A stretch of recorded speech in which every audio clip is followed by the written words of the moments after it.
देखिए, मिल्कीपुर चुनाव एनडीए गठबंधन का प्रत्याशी 100% जीतेगा। कितनों कोई चिल्लाई, अंत में एनडीए गठबंधन का प्रत्याशी जीत के लखनऊ जाएगी। मंत्री जी, आप राजभर समाज से आते भी हैं और कैबिनेट मंत्री भी हैं। आपके समाज का जो आरक्षण की बात है, वो कितना काम आगे बढ़ा उसके लिए? उस पे प्रगति है, बस इतना उम्मीद रखिए, काम चल रहा है। कुंभ मेले का आयोजन हो रहा है और एक तरफ ये भी आप कहते हैं कि हमारे समाज के लोग कांवड़ छोड़ने के लिए नहीं है, तो इस बार के जो कुंभ मेले लगे, क्या आह्वान करेंगे कि आपके समाज के लोग सिर्फ यही जाकर कुंभ में सिर्फ नहाएं? आप जाएंगे कि नहीं, पहले ही बताइए। हम आप लोगों को भी निमंत्रण देते हैं, चलिए कुंभ नहा लीजिए। 12 साल के बाद लग रहा है। दिल्ली में राजनीतिक सियासत तेज हो चुका है, क्या कहेंगे इसके लिए? तो चुनाव आयोग का बिगुल बजा है, सब लोग लड़ रहे हैं, लेकिन सब लोग परेशान हैं। देख रहे हैं, आपस में लड़ रहे हैं। कांग्रेस आम आदमी पार्टी से लड़ रही है, सपा कांग्रेस से लड़ रही है, सब आपस में लड़ रहे हैं।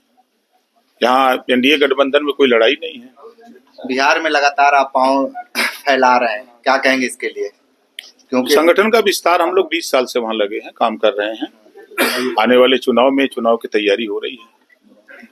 नेताजी, इस बार दिल्ली में बीजेपी का सूखा खत्म होगा कि नहीं? देखिए, जनता मालिक है और दिनों दिन लोगों को भरोसा बढ़ता जा रहा है, विश्वास बढ़ता जा रहा है। जैसे आप देखिए, अभी जीरो पॉवर्टी की चर्चा आप सुने होंगे। उन गरीब के लिए योजना बनी है जो आज तक योजना का लाभ नहीं पाया है। उसको छत देने के लिए, फ्री शिक्षा देने के लिए, शौचालय, उसको रास्ता, उसको आयुष्मान कार्ड, राशन कार्ड, सारी सुविधा एक साथ उसको देने के लिए 1 साल का समय निर्धारित किया गया है। तो सरकार का ध्यान वहाँ है जो गरीब, कमजोर, वंचित, शोषित, पिछड़े, दलित, अल्पसंख्यक हैं, उनकी तरफ। आजादी के बाद पहली बार 51 बच्चे मुसलमानों के, जो लोग कहते हैं कि बीजेपी मुसलमानों के विरोधी है, 51 बच्चे आईएएस पास किए हैं पहली बार। ये वोट देते हैं कांग्रेस को, सपा को, बसपा को दिया, लेकिन किसी ने ऐसा नहीं किया। लेकिन बीजेपी की सरकार में, एनडीए गठबंधन की सरकार में 51 बच्चे आईएएस पास किए हैं। आज मुसलमान शिक्षा की तरफ उन बच्चे मूव किए हुए हैं। तो ये ध्यान, जब आदमी कोई अपना चश्मा बदल के थोड़ा देखे, आयुष्मान कार्ड गरीबों के लिए बना है, न कि अमीरों के लिए।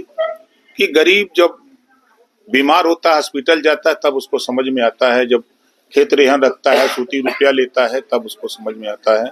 तो 5 लाख से उसको राहत मिल रही है।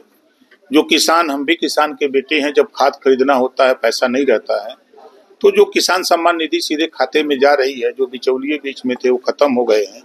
इससे जिसको लाभ मिल रहा है वो एनडीए गठबंधन के साथ है। अच्छा, अखिलेश यादव ने बयान दिया है इस बार की महाकुंभ में जितने भी संत आ रहे हैं, वो जब वापस लौटे तो योगी जी को लेके जाए, इस पर क्या कहें? अखिलेश जी से पूछिएगा, मिल जाए तो उनसे पूछिएगा कि रोहिणी आयोग की रिपोर्ट लागू कराने के लिए आपके जबान पे रोहिणी आयोग की बात क्यों नहीं आती? राघवेंद्र सिंह के नेतृत्व में बनी पिछड़ी जाति के 27% आरक्षण को बांट कर देने की अखिलेश जी और अखिलेश जी की पूरी पार्टी कांग्रेस की जबान पे क्यों नहीं आ रही है? कि बढ़ जाएगा तो नाई, गोंड, पाल, प्रजापति, बिंद, केवट, मल्ला, राजभर, चौहान, आर्य, कर्कवंशी, बंजारा, बहेलिया, खंगार, जोल्हा, दुनिया अंसारी, साईं, दर्जी, फकीर यो हिस्सा लेने लगेंगे। इस नाते नाम नहीं आ रहा है। पूछिएगा जरा इन नेताओं से, क्या वजह है, क्या कारण है, क्यों नहीं बोलते हैं? अगर उनको योगी दिखाई दे रहा है तो रोहिणी आयोग क्यों नहीं दिखाई देता है? विपक्ष में बैठे हैं,